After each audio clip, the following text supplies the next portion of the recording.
Casting Call, bienvenue sur le podcast de la rédaction de casting.fr qui révèle ta vraie nature. Ici, on va parler casting, témoignages exclusifs, des rencontres avec des professionnels, les clés et les secrets pour devenir un artiste et surtout, en vivre.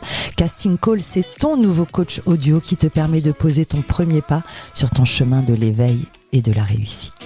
Ose enfin devenir celui dont tu rêves.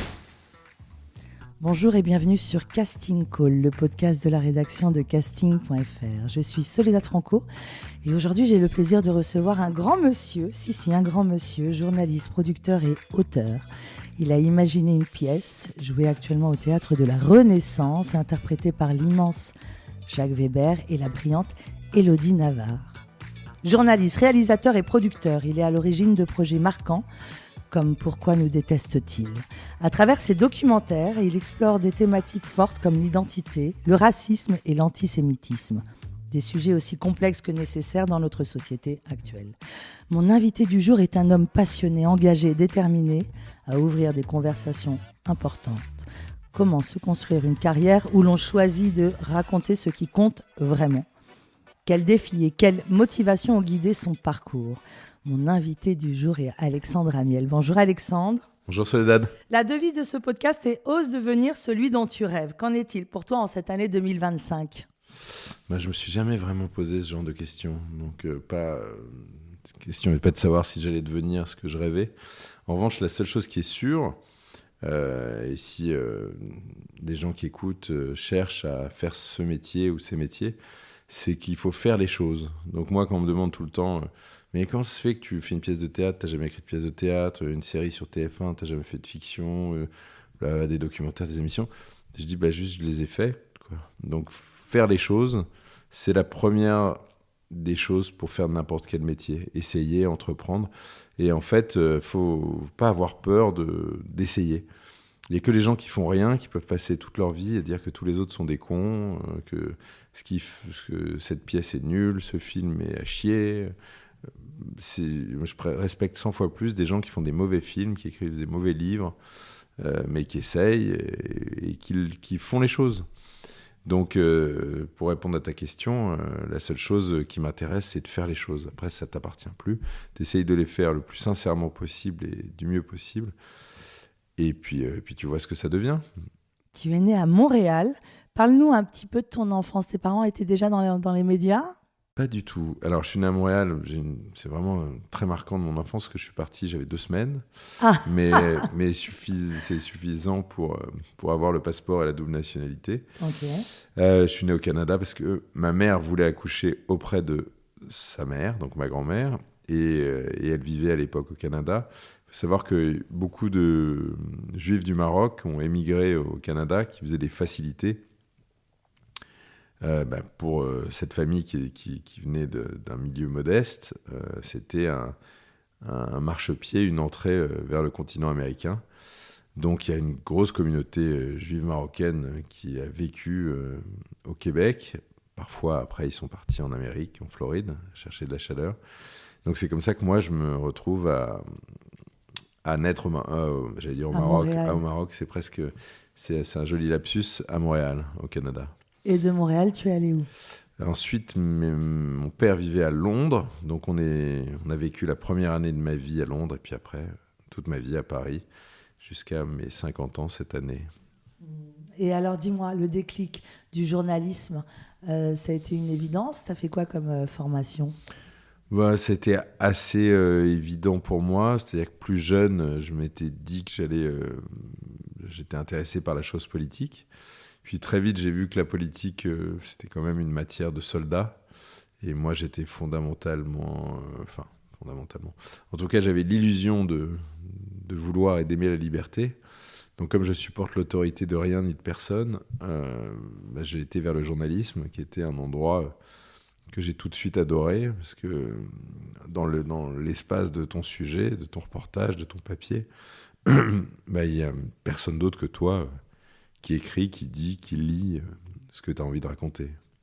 Tes parents étaient déjà dans le milieu des médias ou pas du tout ? Pas du tout. Non. Mon père faisait du négoce en viande et ma mère, elle se occupait de nous et elle travaillait un peu par-ci par-là. Alors, qui t'a inspiré? Est-ce que tu regardais le journal à la télé? Est-ce que tu lisais? Est-ce que tu as quelqu'un qui t'a inspiré? Malheureusement, j'aimerais te dire que oui, mais en fait, non. Donc vraiment, j'ai eu envie, évidemment, tout un tas de livres, tout un tas de choses m'ont nourri, mais je peux pas te dire, tiens, j'ai vu telle personne à la télé, entendu telle personne à la radio, et je me suis dit, je veux être lui. Ça s'est pas passé comme ça s'est vraiment passé par affinité élective. Et, et du fait vraiment du goût des choses générales, le goût de la chose politique, le goût de la chose publique, le goût du débat, qui faisait que je ne me voyais pas m'enfermer dans un métier plus classique et faire comme plein de mes copains de la finance, de la banque ou du marketing. Donc voilà, évidemment, on m'a dit, oh là là, journaliste, tu gagneras pas ta vie. Et j'ai eu de la chance, j'ai toujours gagné ma vie, j'ai toujours gagné même très bien ma vie. Donc, et j'ai jamais fait de choix de carrière, justement, et j'ai jamais fait de choix d'argent. J'ai toujours fait des choix de ce que j'avais envie de faire, ce qui m'intéressait. T'as eu de la chance. Ben oui, j'ai eu de la chance. Alors après, tout dépend ce qu'on entend par le mot chance, mais pour moi, la chance, évidemment, elle est tout le temps présente. Après, je trouve qu'il y a une jolie définition de la chance qui est c'est ou du talent entre guillemets, c'est quand les opportunités rencontrent les situations. Donc quand tu as été bien préparé, ou il y a un autre mot qui est quand la préparation rencontre l'opportunité. Donc si tu es bien préparé et que l'opportunité se présente, eh ben tu as entre guillemets plus de chance ou les statistiques vont aller un peu plus facilement de ton côté que quand elle se présente et que tu ne la désires pas vraiment. Raconter des choses ou défendre des causes? Non, moi, ce que je veux, c'est raconter des choses.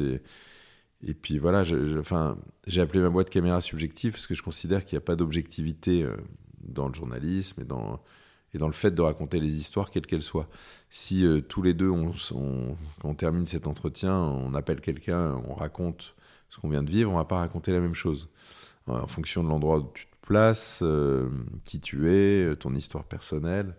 En revanche, ce qui est important, c'est d'essayer, je dis bien, essayer d'être honnête.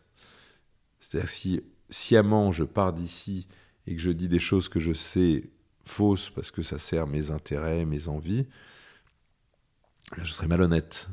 Par contre, l'objectivité, ça n'existe pas. Alors ton parcours Canal+ et l'agence Capa, comment as-tu décroché ces premiers projets?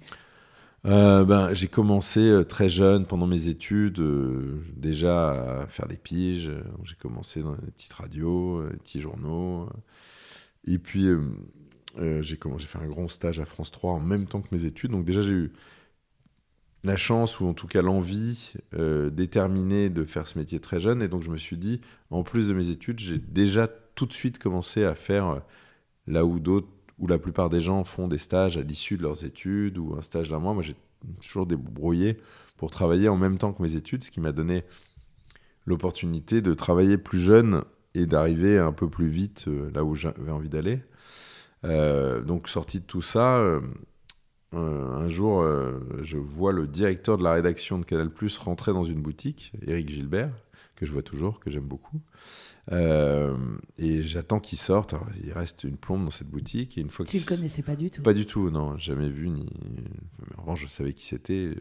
Parce qu'il présentait les journaux de la mi-journée sur Canal+. Il présentait une émission un peu emblématique qui était faite d'ailleurs avec l'agence Capa qui s'appelait 24 heures. Et donc, il sort et puis il essaie de monter son scooter. Et puis, je l'ai emmerdé jusqu'à ce qu'il me donne un rendez-vous. Et d'ailleurs, c'était donc il me dit, OK, vous m'envoyez un CV avec une photo, parce que moi, des CV à l'époque, Canal+, c'était un peu le Graal. Là, on parle d'un temps que les moins de 20 ans ne peuvent pas connaître, mais voilà. Canal+ reste toujours une extraordinaire maison, mais c'est vrai qu'à l'époque, c'était vraiment la marque préférée des Français, et vraiment un endroit où beaucoup de gens rêvaient de travailler. Et donc j'envoie ce CV avec cette photo, et puis il se passe rien. J'appelle la secrétaire, il se passe toujours rien. J'insiste, que si j'ai une qualité dans la vie, c'est d'être déterminé. Mais bon, au bout d'un moment, je suis obligé de me rendre à l'évidence. Au bout de la 10e fois où je me fais envoyer sur les roses par l'assistante, je me dis, bon, bah voilà, il l'a fait pour se débarrasser de moi, mais en même temps, ça m'étonnait. Et puis, je raconte ça parce que de toute façon, j'imagine bien que dans ton histoire, beaucoup cherchent des clés quand on a très envie de faire ces métiers. Et le hasard fait que je vais à l'anniversaire d'un copain, et puis je lui raconte cette histoire. Il dit, mais c'est incroyable, ma mère l'a eu comme prof, c'est marrant, c'est pas son genre. Bon, et le surlendemain, pardon, elle le croise dans la rue, alors qu'ils ne se sont pas vus depuis 15 ans, quoi, ou 20 ans. Et il lui raconte cette histoire, il lui dit, mais je me souviens très bien de lui, il devait m'envoyer, il devait m'appeler, il ne l'a jamais fait. Donc en fait, la secrétaire ne relayait pas le message, cette fois-ci, elle était prévenue. Voilà, il m'a reçu, j'ai fait une pige le premier mois, et puis au bout de 2 mois, je faisais des sujets dans toutes les émissions de la chaîne. Et entre guillemets, ma carrière a commencé comme ça. La détermination. Qu'est-ce que tu dirais aux gens qui disent qu'il faut du réseautage? Pour tous les auditeurs qui nous écoutent et qui aimeraient se lancer, ils sont au fin fond, très loin de Paris, et ils se disent mais j'y arriverai jamais, il faut avoir du réseau, c'est tous une famille, ils se connaissent tous. Enfin, ton histoire vient de le témoigner, et je pense à Stéphanie Pilonka, cette réalisatrice qui nous a raconté des anecdotes de personnes qui cherchaient à la contacter. Mais qu'est-ce que tu répondrais à ces gens qui parlent de réseau? Il faut juste bannir ce mot, quoi. Ça n'a aucun sens. Voilà, faut pas aller voir des gens parce que peut-être ils pourraient. Non, la matrice commune de tous les succès hors normes, c'est la sincérité. Donc, il faut, si on a envie de faire ce métier, il faut aller. Il faut le faire. Encore une fois, ce que je disais en introduction. Donc, le faire, c'est de se mettre dans les conditions de faire le métier qu'on a envie de faire. Donc, moi, voilà, j'avais envie de faire ce métier. Donc, comme j'avais envie de faire ce métier, je regardais des choses qui m'intéressaient, ce qui ont fait que je savais qui était cette personne qui est rentrée dans cette boutique.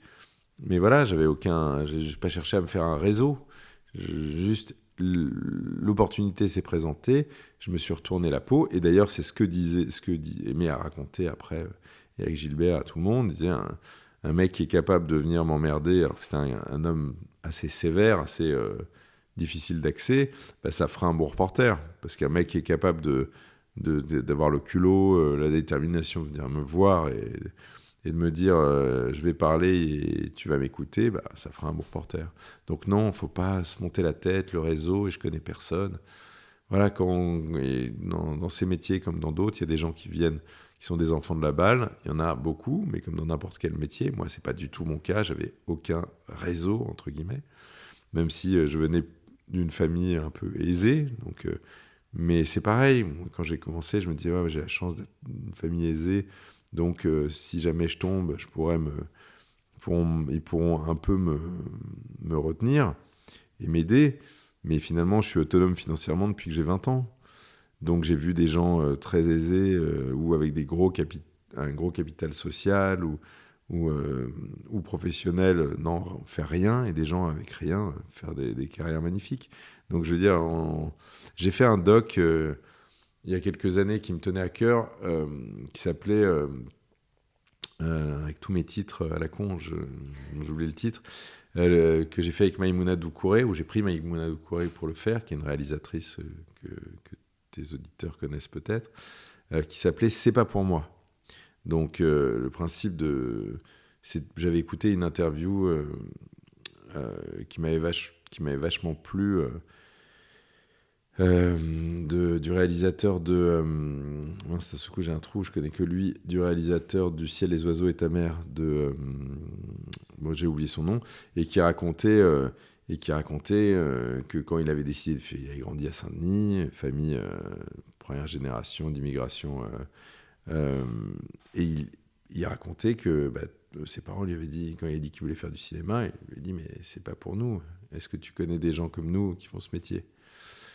Et en fait, ça m'intéressait de travailler sur l'ascenseur social.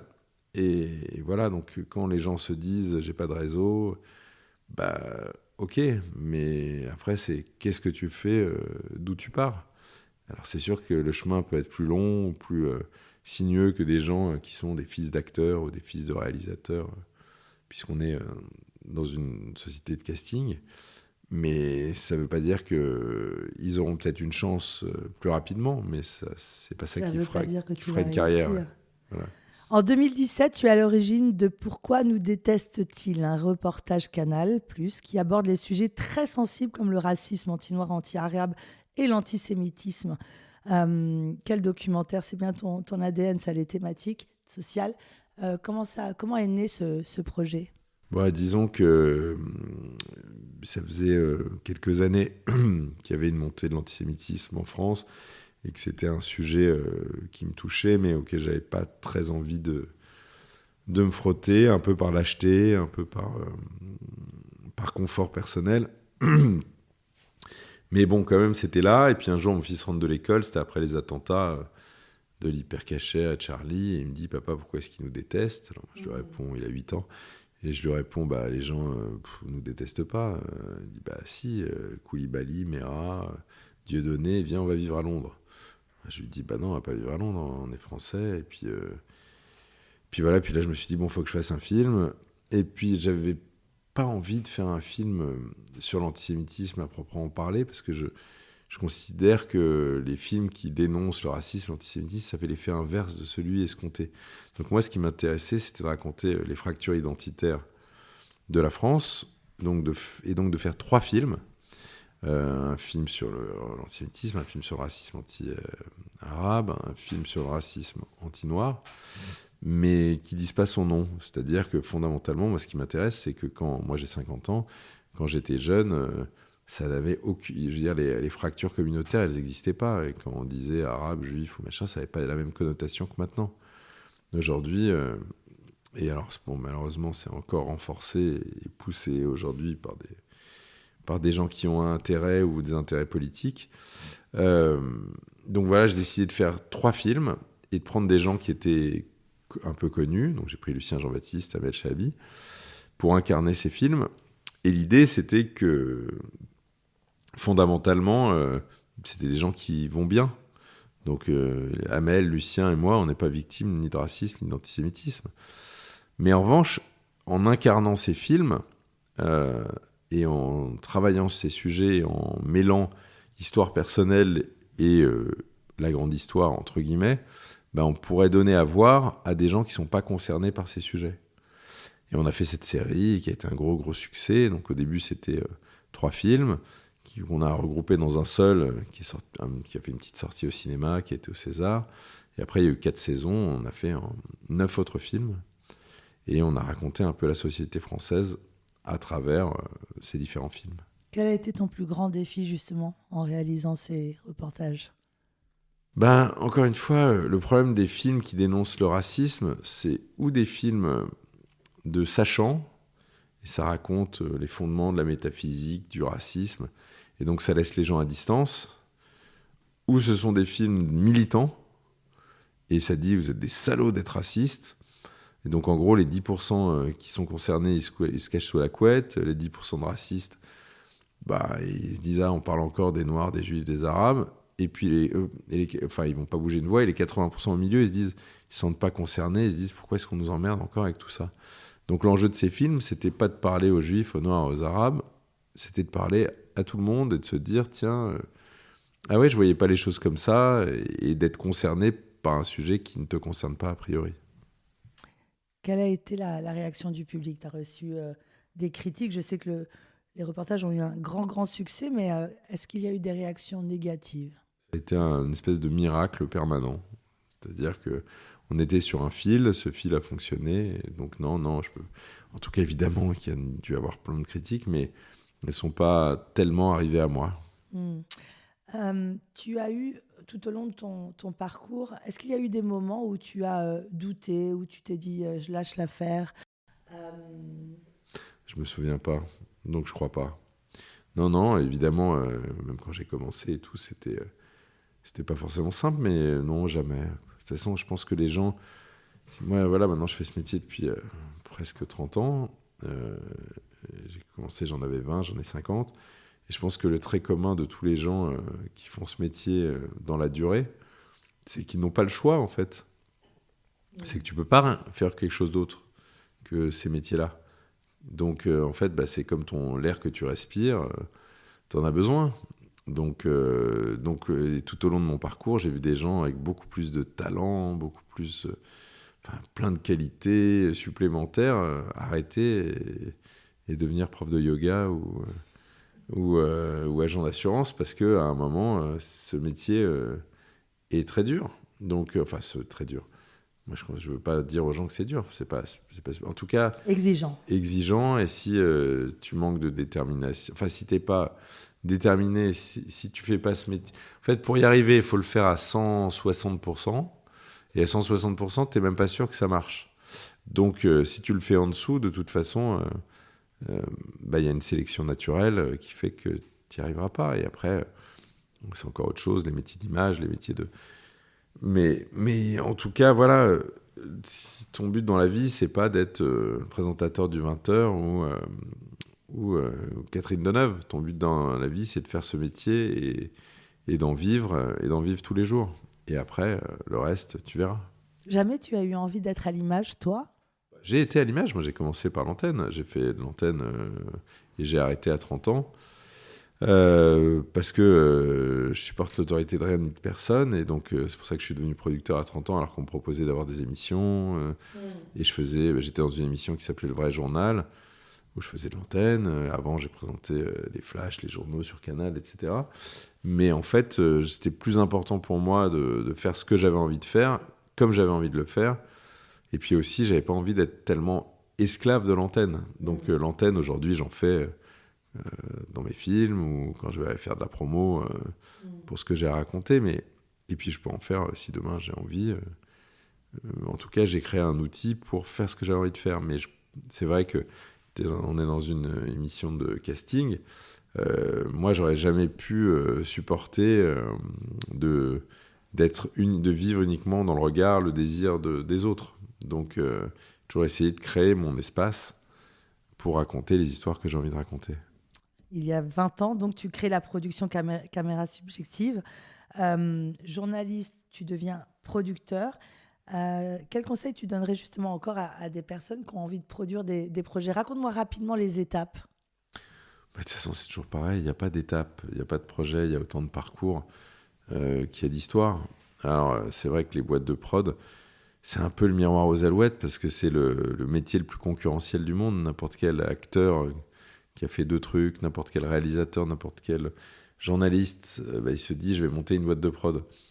Sauf que les boîtes, c'est encore une fois le métier le plus concurrentiel du monde, donc tu peux faire des choses formidables 1 année, 2 années, et puis après ne plus rien avoir. Donc en fait, pour que le seul truc que j'ai fait moi pour que ça dure 20 ans, bon, évidemment j'ai eu aussi, encore une fois je remploie le mot chance, que ça marche assez vite, assez bien. Mais j'ai fait le choix, par exemple, moi, de rester petit. C'est-à-dire que dans ce métier de la production, ou tu es petit ou tu es très gros, mais entre les deux, c'est pas possible, en fait. Si tu es moyen, tu travailles... t'es trop lié à une baisse d'activité qui peut être drastique d'une année sur l'autre. Tu peux avoir 10 émissions 1 année et 0 l'année d'après. Tu peux monter des gros films 1 année et 0 l'année d'après. Donc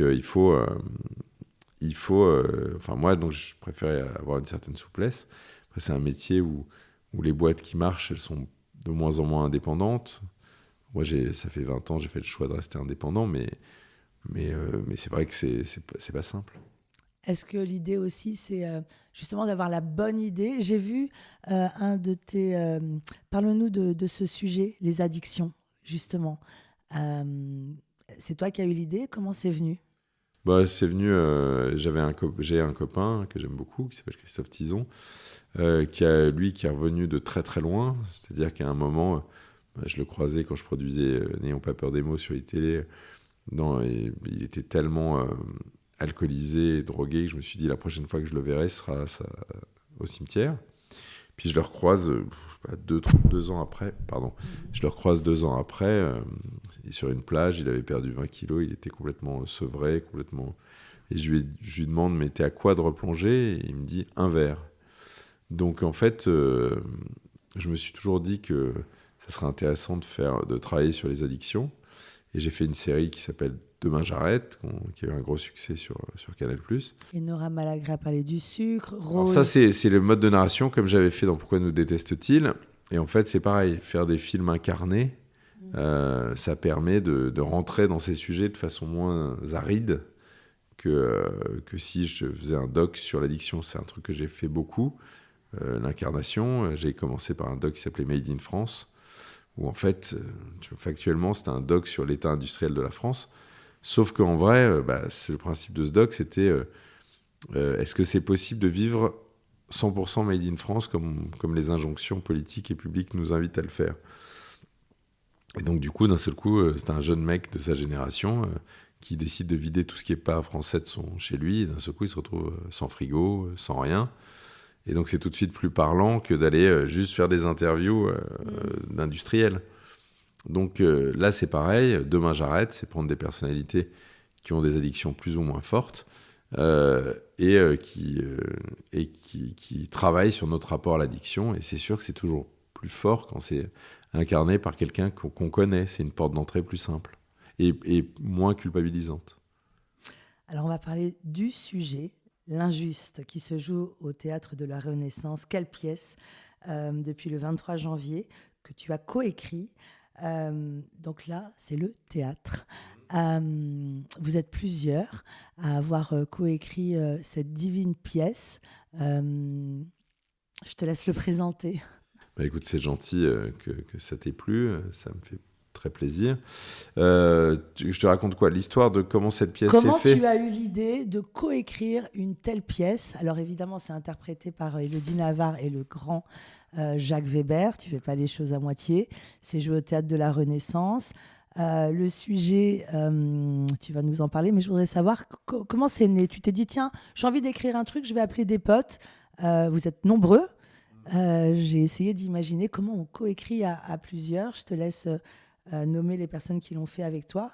Comment c'est né ce projet? En fait, moi, pendant très longtemps, je voulais pas faire de fiction, ça m'intéressait pas. Donc, je produisais beaucoup de docs, beaucoup d'émissions, mais la fiction, les gens avaient le fantasme de la fiction.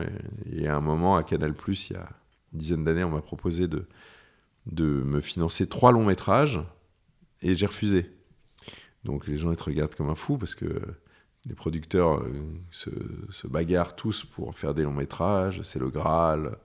Et moi, en fait, je partais du principe que producteur de long métrage, pour finir millionnaire, il faut commencer milliardaire. Et voilà, c'est un métier qui n'est pas toujours très raisonnable. Et voilà, moi, j'avais pas du tout... Moi, tous les projets que je fais, 95% sont mes idées. Et après, je les donne à d'autres gens pour les réaliser, mais sont mes idées. Et un long métrage, c'est un outil très cher et très risqué. Après, si tu le fais bien, tu fais bien ton métier de producteur, c'est moins risqué, parce que justement, tu travailles au financement de tes films. Mais voilà, donc j'avais pas du tout le fantasme de ça. Et puis, il y a 2-3 ans maintenant, je me suis dit, maintenant, à la télé, sur les plateformes, la fiction, ça devient vraiment un outil intéressant. Le cinéma n'était pas ma première direction, mais la télé, ça reste un métier que je connais bien. Donc je me suis dit, je vais faire des séries. Et avec un copain, Alexis Kebas, on travaille bien ensemble, on se pose, et quand on se met dans un bureau, en général, on trouve des idées. Et je voulais, là aussi, faire des séries avec un pas de côté, pas comme on voit partout. Et j'avais 2 sujets sur lesquels on a travaillé avec Alexis. L'un d'eux était la vie de François Genoux. Donc moi, je connaissais mon point de départ. Moi et puis Alexis, on connaissait depuis toujours parce qu'on est journaliste et on s'est toujours intéressé à ces sujets-là. Et moi, j'avais envie, et c'est aussi comme ça qu'on est arrivé à Genoux, de travailler sur des connus inconnus. C'est-à-dire des gens dont tu n'as jamais entendu parler, mais qui ont eu quand même un rôle dans l'histoire. Ou que des gens connaissent dans un monde un peu autorisé, et où tu as un effet waouh, et tu te dis, mais comment ça fait que j'ai jamais entendu parler de ce mec ?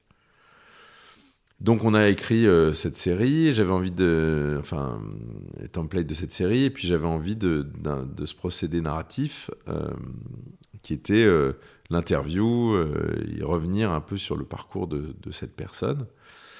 Et en fait, en série, assez vite, les réflexes, c'était de dire tiens, c'est super, mais est-ce qu'on peut pas s'intéresser à une période de sa vie, qui est un réflexe naturel de biopic. Et puis après, les héros négatifs, c'est toujours un peu compliqué.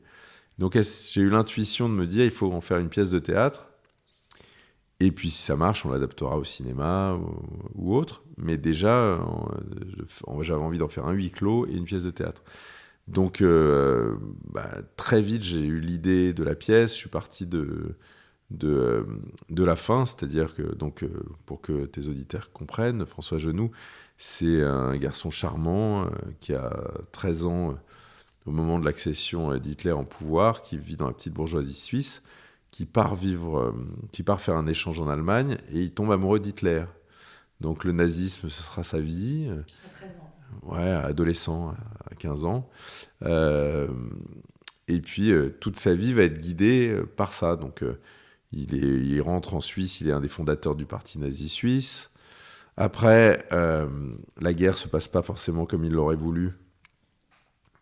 Et il dit quand même, c'est honteux ce qu'on fait aux criminels de guerre nazis au procès de Nuremberg. Et notamment, on leur enlève tous leurs droits. Et là, il se rend compte qu'il y a un droit qu'on ne peut pas enlever, c'est le droit d'auteur. Donc il devient l'agent littéraire d'Hitler et de tous les ayants droit des nazis. Il devient riche. Comme il est en Suisse, il devient le banquier de tout le nationalisme arabe. Puis il devient le banquier du terrorisme international, le banquier de l'extrême gauche. J'en passe et des meilleurs. C'est lui qui a financé la défense de tous les nazis de Klaus Barbie au procès de Lyon. C'est lui qui a financé l'avocat de la terreur qui s'appelait Jacques Vergès. Et il est mort dans son lit. Et donc moi je me suis dit, mais comment ça se fait que ce mec est mort dans son lit alors que tous les autres ont été assassinés par les services secrets internationaux ou traduits devant les tribunaux. Et donc j'ai inventé cette fin, une fin forte qui me permettait de justifier le fait que cet homme soit resté vivant. Donc maintenant, pour rester très pratique pour tes auditeurs, avec Alexis, on écrit la pièce telle que tu la vois aujourd'hui. Et après, on n'avait jamais dialogué. Donc, les hasards de la vie font que je croise une copine, Yael Berdugo, une terrasse de café que je connais depuis toujours, qui a été productrice. Et elle me dit, mais maintenant, je ne suis plus productrice, je suis scénariste. Elle avait fait juste un scénario sur TF1, une petite comédie. Et je lui dis, écoute, voilà, la pièce est écrite, mais on passe au dialogue. On n'a jamais dialogué une pièce. T'as déjà fait ça? Elle me dit, non, jamais. Je lui dis, bon, très bien, t'es engagé. Et voilà, et donc on se met à dialoguer, à écrire cette pièce tous les trois. Donc on se pose dans mon bureau, et une fois par semaine, tous les jeudi matin ou vendredi matin, on travaille 4 heures à l'écriture de la pièce, et puis après on fait des allers-retours les uns et les autres. Et ça va hyper vite, je crois en 4 ou 5 semaines, en 4 ou 5 jeudis, on écrit la pièce était écrite. Je dirais en 4 semaines, sachant que la pièce était déjà écrite, hein, c'était vraiment la dialoguer. Combien de temps de recherche, justement, quand tu as écrit cette pièce? Pas tant que ça, parce que nous, on avait lu, Alexis et moi, on avait lu les livres sur la vie. Il n'y en a pas 50, il y en a 2. On connaissait la vie de ce mec. Donc, un vrai travail d'investigation journalistique. Ouais, en tout cas, un travail journalistique. Mais après, c'est une pièce. Donc, avec Yael, on a créé ce personnage de journaliste israélienne. Donc tout ça, finalement, là, tu as romancé. C'est pas la vraie fin. Ah non. C'est une pièce de théâtre que si vous venez au Théâtre de la Renaissance voir l'Injuste, c'est une pièce de théâtre que vous allez voir. Donc une pièce de théâtre avec des éléments qui sont totalement vrais, mais en même temps plein d'éléments de fiction, puisqu'on est au théâtre. Sinon, j'aurais fait un documentaire. J'aurais pas fait une pièce de théâtre. Donc on écrit cette pièce, et moi j'ai 2 très bons amis que je connais depuis qu'on a commencé, puisque l'un des 2, ils étaient auteurs à Canal+, qui sont Mathieu Delaporte et Alexandre de la Patelière, qui sont les auteurs notamment du Prénom, ou plus récemment les réalisateurs de Monte Cristo, mais qui ont fait 10 pièces de théâtre à succès, et je me dis, c'est mes copains, ils vont me dire ce qu'ils en pensent, et puis amicalement, ils vont la lire, par amitié pour moi. Donc ils la lisent, et là je m'attends à ce qu'ils me disent, c'est nul, c'est pas terrible, mais c'est pas grave, c'est bien, continue. Améliore ça, et là ils me tombent amoureux de la pièce et ils me disent la pièce est géniale, le titre est super, la fin est dingue, mais ça manque encore un peu de théâtralité. Donc si tu veux, on la termine. Donc, je leur dis, allez-y les gars, emparez-vous de la pièce. Et c'est pas comme s'ils avaient besoin de nous pour écrire une pièce ou trouver un sujet.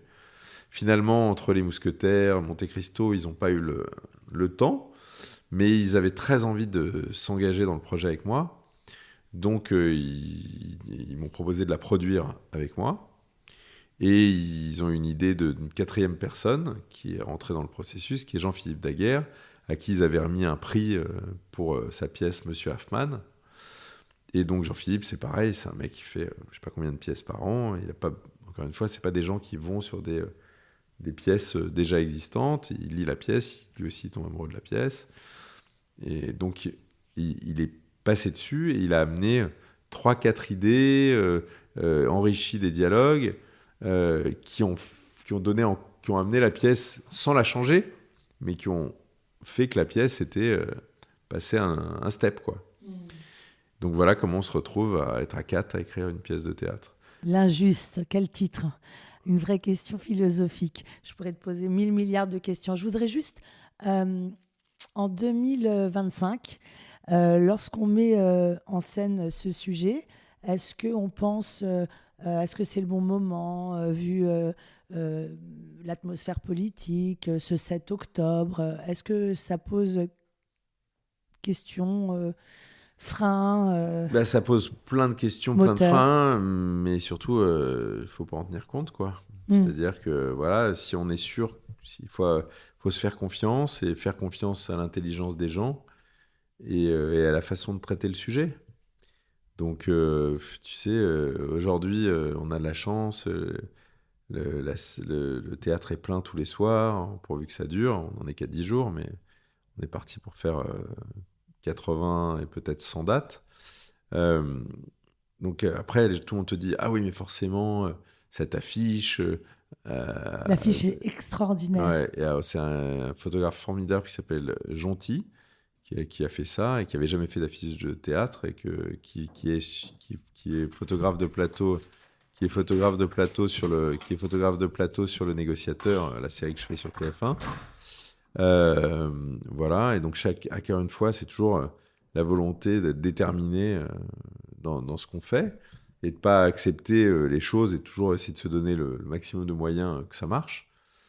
Et voilà, et après, il faut convaincre des metteurs en scène, convaincre des comédiens qui doutent. Alors justement, je voulais y venir à ce casting. Tu as fait appel à une directrice de casting, c'est toi qui as imaginé... Non, là, pour une pièce de théâtre, alors autant quand ma série de TF1, j'ai une directrice de casting qui est formidable, d'ailleurs, que je vous recommande, qui s'appelle Pauline Duterte. Autant là, casting de pièce de théâtre à 2 personnages, non, c'est... avec le théâtre et avec mes coproducteurs, Mathieu et Alexandre, on se grattait tous la tête et trouvait des idées. Voilà, donc évidemment, le personnage central, c'est le personnage de François Genoux. Donc, il fallait une personne d'un certain âge, et donc des vedettes d'un certain âge, il n'y en a pas 1000. Donc voilà, et donc assez vite, il fallait quelqu'un... Enfin, on est passé par plusieurs cheminements, mais assez vite, on est arrivé sur Jacques. Et pour notre plus grand bonheur, parce que Jacques est un acteur extraordinaire. Et voilà, donc il a pris ce rôle à bras-le-corps. Et ensuite, on a trouvé Élodie, voilà, tous les deux ont dû beaucoup se battre avec ces rôles, affronter leurs peurs, voilà, tous les doutes classiques de n'importe quelle pièce. Mais là, en plus, c'est un sujet brûlant. Donc en fait, si on a la chance que les gens rentrent dans cette histoire, ils oublieront le contexte. Voilà, ça donne un peu à réfléchir, et dans le bon sens. Et voilà, on est toujours sur ces sujets-là, on est sur un fil. C'est comme quand j'ai fait Pourquoi nous déteste-t-il ? En fait, si c'est raté, c'est gênant. C'est pas juste raté. Si tu vas voir une pièce, une comédie de boulevard et que c'est raté, bon, c'est raté. Tu sors de là et c'est pas grave. Si là, c'est raté, les gens sortent en se disant « Waouh !» Donc voilà, on espère que ce soit pas le cas et que les gens aillent voir cette pièce et ressortent déjà divertis d'avoir vu un spectacle qui les a dérangés, qui les a qui les a touchés, qui les a fait réfléchir. Et voilà, je ne sais pas si c'est ton cas quand tu as vu la pièce, mais si les gens sortent, moi mon pari depuis le début, c'est que les gens sortent et se disent comment c'est que j'ai jamais entendu parler de ce mec-là. Et après, qu'est-ce que c'est que cette histoire? Est-ce que c'est vrai? Est-ce que c'est faux? Et enfin, s'ils ont vraiment aimé la pièce, ils sortent en disant je peux pas te dire, mais il y a une fin très forte. Voilà, vas-y, on va le voir, quoi. Un effet un peu. C'est une vraie question philosophique. Qu'est-ce que tu dirais au jeune Alexandre Amiel qui démarrait? Faites-le. Vous posez pas de questions. Faites ce métier. Faites-le pour la seule bonne raison qui vaille, c'est que vous pouvez pas faire autre chose. Voilà, vous dites pas je vais faire ce métier, je vais être star, je veux avoir un César, je veux avoir un Oscar. Vous pouvez avoir ambitionné d'avoir un César, un Oscar, ou vous êtes très riche ou d'être très connu. Chacun a ses moteurs, mais en tout cas, c'est la volonté de faire ce métier. C'est d'avoir quelque chose à raconter, d'avoir quelque chose à dire. Et voilà, et c'est tout. Et puis, faire ce métier, c'est en vivre. Et à partir du moment où tu en vis, c'est que tu as réussi dans ce métier. C'est pas d'être star, gagner des millions. Si ça arrive, tant mieux, et c'est super. Mais voilà, il faut être déterminé par l'envie de faire ce métier. C'est le seul conseil que je peux donner. Créer du mouvement, des rencontres et surtout sortez au théâtre. L'Injuste au théâtre de la Renaissance, tous les jours à 19h. Merci Alexandre Amiel. Merci à toi. À bientôt. À bientôt.